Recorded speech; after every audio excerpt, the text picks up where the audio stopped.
নমস্কার। লক্ষ্মীঝাপির আজকের পর্বের রিভিউ নিয়ে বাংলা সিরিয়াল সমাচার চলে এসেছে। আজকের পর্বের রিভিউতে দেখা যাচ্ছে যে দীপকে ইনকা বলছে যে তুমি ঝাপির সাথে একই বাথরুমে ঢুকে স্নান করলে, তোমাদের সম্পর্কটা এত দূর এগিয়ে গেছে দীপ। দীপ বলছে তোমার কি মাথা খারাপ হয়ে গেছে? তুমি ভাবলে কি করে? আমি আর ঝাপি অ্যাক্সিডেন্টালি ভিতরে আটকে পড়েছিলাম। বলছে অ্যাক্সিডেন্টালি আটকে পড়েছিলে? তাহলে তুমি ডাকতে পারতে, কাউকে চিৎকার করতে পারতে। বলে আমি চিৎকার করে ডেকেছি, দরজা বাজিয়ে বাজিয়ে ডেকেছি, কেউ যদি শুনতে না পায় তাহলে আমার কি করার আছে? তোমার বিশ্বাস হচ্ছে না তো, দাঁড়াও। এই বলে ঘরসভাকে চিৎকার করে করে ডাকে। ঘরসভা এসছে, কানে হেডফোন লাগিয়ে। বলছে হেডফোন খোল কান থেকে। বলছে বল, বাথরুমে যখন ছিটকিনিটা লাগিয়ে দিয়েছিলি আমি চিৎকার করে ডাকিনি? বলছে কি জানি দাদাবাবু, বল কি জানি, এত জোরে জোরে চিৎকার করে ডাকলাম আর তুই শুনতে পেলি না। তখন ইনকা বলছে দেখলে তো, তুমি ডাকোনি আসলে, বুঝতে পেরেছ? বলে তুই সত্যি শুনতে পেলি না? বলে কি করব দাদাবাবু, আমার কানে হেডফোন লাগানো ছিল। তখন তো অবাক হয়ে যায় দীপ। দীপ বলছে তোর হেডফোনটাকে না আমি ছিঁড়ে ফেলে দেবো, যা এখান থেকে। এই বলে চলে যায় ঘরসভা ভয়ে ভয়ে। আর ওদিকে ইনকাকে বলছে দেখলে তো, দেখলে তো, প্রমাণ পেলে তো, বলো এবার আমি কি করব বলো। মানে শেষ পর্যন্ত সম্পর্কটা এমন জায়গায় গেছে যে কাজের লোকের সামনে, কাজের লোককে ডেকে প্রমাণ দিতে হচ্ছে আমাকে, তোমাকে। ঠিক আছে, তুমি যখন এটাই ভাবছো তো ঠিক আছে। এই বলে চলে যাচ্ছে দীপ। যেতে যেতে কি মনে হলো, ঘুরে দেখছি ইনকা কাঁদছে। তখন ইনকাকে আবার জড়িয়ে ধরে ওকে আবার মানাচ্ছে। দেখো, আমি জানি তোমার মনের উপর দিয়ে কী যাচ্ছে, কিন্তু মানে বোঝার চেষ্টা করো, আমি এটা ইচ্ছে করে করিনি। তখন ইনকা বলছে আমার আর এখানে থাকতে ভালো লাগছে না দীপ, আমরা যেতে পারি না?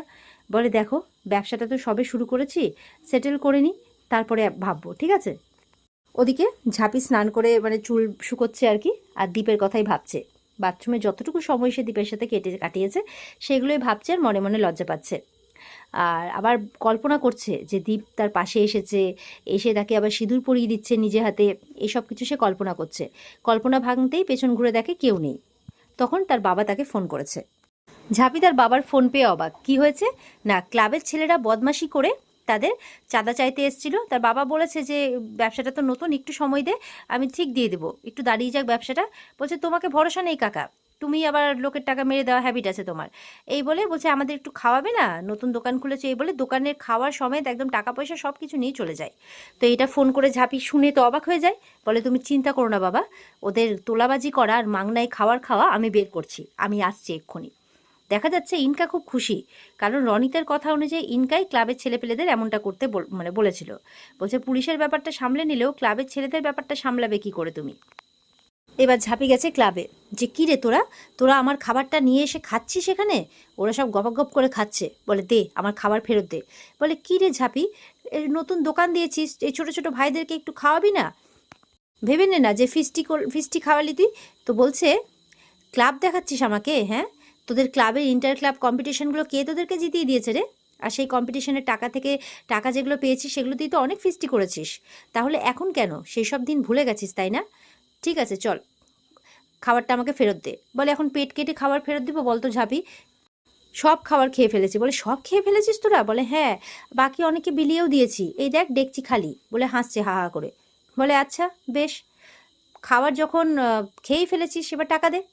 বলে টাকা কোথায় পাবো রে ঝাঁপি, তার আগেই তো তোর বাবা। বলে সেই হাতি পাকে পড়লে চামচিকেতেও লাথি মারে। কিন্তু কি বলতো, এই ঝাঁপি যদি কাদাই পড়ে না, তাহলে সেই কাদা থেকে উঠে দাঁড়াতেও জানে।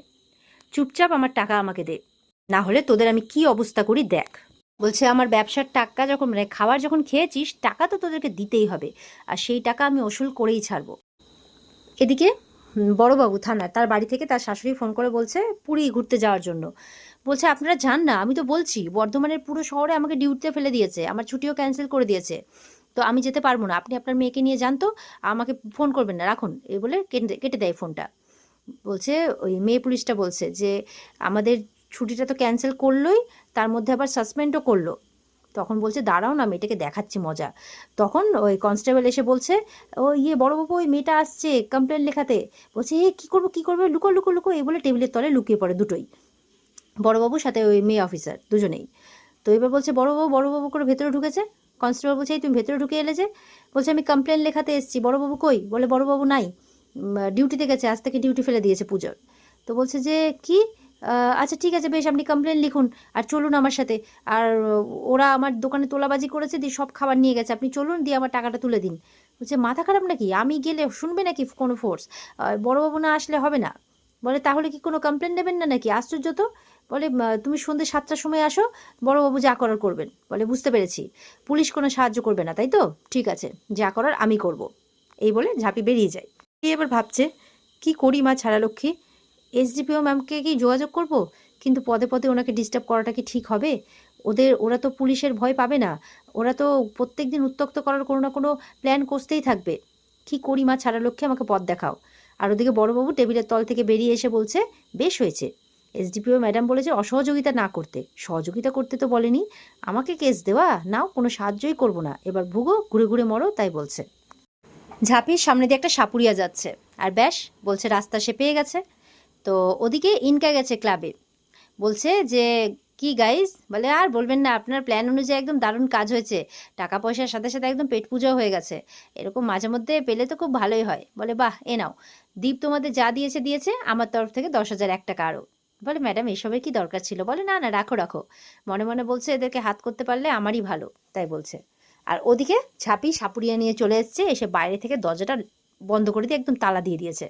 ওরা বলছে কে রে, কে কে কে এলি কে? বলছে ঝাঁপি বলছে আমি, জানলা দিয়ে।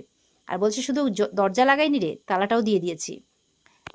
ইনকাকে দেখে বলছে ও তুমিও এখানে, কালকে পুলিশকে দিয়ে চিড়ে ভেজেনি বলে আজকে এদেরকে দিয়ে আমার ব্যবসায় কল করছো? হুম, হাতে নাতে ধরা পড়লে তাহলে তো, এবার তাহলে সবাই ফল ভোগো, তাই বলছে। ছেলেগুলো বলছে এই শ্যামলদাকে ফোন করো তো, এসে তালাটা ভাঙবে, তারপর দেখাচ্ছি ওকে মজা। বলে করো করো, শ্যামলদাকে ফোন করো করো, তবে শ্যামলা আস্তে আস্তে তোমরা বেঁচে থাকবে তো, তাই বলছে। ঝাঁপির কথা শুনে সবাই অবাক, এই একদম আলতু ফালতু কথা বলে ভয় দেখাবি না। বলে ঝাঁপি আলতু ফালতু কথা বলে না, হাওয়াতেও কথা বলে না, বুঝতে পেরেছিস? এবার ভয় পা রে নাটো, ভয় পা। এবার সাপুরিয়াটাকে ডেকেছে, বলছে ফ্রিতে খাবার খেয়েছিস, নে এবার ছোবল খা। তো দেখে অবাক, এবার দিয়েছে ঘরের মধ্যে সাপ ছেড়ে। ঝাঁপি সব তো ভয়ে একদম কে টেবিলের উপর কে চেয়ারের উপর উঠে পড়েছে। ইনকা কিন্তু দাঁড়িয়ে আছে, ভয় কিন্তু বিশাল পাচ্ছে, কিন্তু মনে মনে বলছে বাবারে ভয় লাগছে, প্রচন্ড ভয় লাগছে, কিন্তু ভয়টা ঝাঁপির সামনে দেখাবে না, বড় বড় চোখ করে ঝাঁপির দিকে তাকিয়ে আছে। ঝাঁপি মনে মনে বলছে কি ব্যাপার, সাপকে ভয় পায় না, এর সাথে লড়াইটা মনে হচ্ছে আমার সহজ হবে না, তাই বলছে। বাকিরা বলছে ঝাঁপিদি ঝাঁপিদি নিয়ে যাও না, নিয়ে যাও না, নিয়ে যাও না, এই সাপুরিয়া বাসি বাজি নিয়ে যাও না, এগুলোকে নিয়ে যাও না। ইনকাকে বলছে ম্যাডাম উপরে উঠে আসুন, নাহলে দিবে একবারে মা বলার সময় পাবেন না। ঝাঁপি বলছে কালকে ওঠে একেবারে, ছাপের ছোবল খেয়ে মর। আর ইনকাকে বলছে তোমার মধ্যে তো প্রচুর বিষ, নাও বিষে বিষক্ষয় হোক এবার। আর ওই সাপুরে বলছে কালকেই ধরেছে কেউটেটাকে, বিষের থলি নাকি একদম দপদপ করছে নাকি তার গলাতে, তাই বলছে। এবার ওরা কিন্তু কান ধরছে, মানে ক্ষমা চাইছে যে ক্ষমা করে দে ঝাঁপি, ক্ষমা করে দে। এবার তো ভয়ে সবার অবস্থা খারাপ, বলছে ক্ষমা করে দে ঝাঁপি, ক্ষমা করে দে। বলে ঠিক আছে, আমার টাকাটা তাহলে আমাকে দিয়ে দাও। বলে নিয়ে যা নিয়ে যা নিয়ে যা। তখন বলছে ঠিক আছে, একটা নেটের মতো রাখা আছে আর লাঠি দেওয়া আছে, তাতে লাঠিটা তখন ওদের দিকে দেয়, আর নেটের মধ্যে বলে সবার মানি ব্যাগটা দিতে। সবাই সবার মতো করে মানি ব্যাগটা দিয়ে দেয়। ঝাঁপি তার 60 প্লেটের টাকা বুঝে নেয়, আর 100 টাকা হচ্ছে ওই সাপুরের খেলা দেখানোর জন্য তাকে দিয়ে দেয়। এরপরে টাকা তো পেয়ে গেছে, তখন দরজাটা খুলে এবার ভেতরে ঢুকেছে, আর সাপুরে তার সাপ নিয়ে চলে যায়। আর ক্লাবের ছেলেপেলেরা বলছে ঝাঁপি এটা বেশি বাড়াবাড়ি হয়ে গেল না? বলে বাড়াবাড়ি এখনো কোনো কিছু দেখোনি, এরপর যদি কোনো বাড়াবাড়ি করতে এসছো না, তাহলে এই যে সাপ ছেড়েছি এবার, এরপরে সাপ ছাড়বো না, দরজা লাগিয়ে ভেতরে একেবারে আগুন লাগিয়ে দেবো, মনে রেখো কথাটা। ইনকাকে বলছে তোমার বাড়াবাড়িটা এবার আমি ঘোচাচ্ছি, দাঁড়াও, যাকে বলার সেই তাকে আগে কলকাতা থেকে ফিরতে দাও, তারপর তোমাকে আমি সাইকি নাচন নাচাচ্ছি কেমন দেখো। আর এখানেই আজকের পর্ব শেষ হয়ে যায়। তো বন্ধুরা, এই ছিল আজকের পর্বের রিভিউ। কেমন লাগলো কমেন্টে জানাবে, আর আমাদের সাথে জুড়তে চ্যানেলকে সাবস্ক্রাইব অবশ্যই করবে। দেখা হচ্ছে তোমাদের সাথে আগামীকালকে। সবাই খুব ভালো থাকবে। আজকের মতো পর্ব এই পর্যন্তই। পর্বের বিস্তারিত দেখতে অবশ্যই স্টার জলসার পর্দা তো আছে। সবাই ভালো থেকো, টাটা।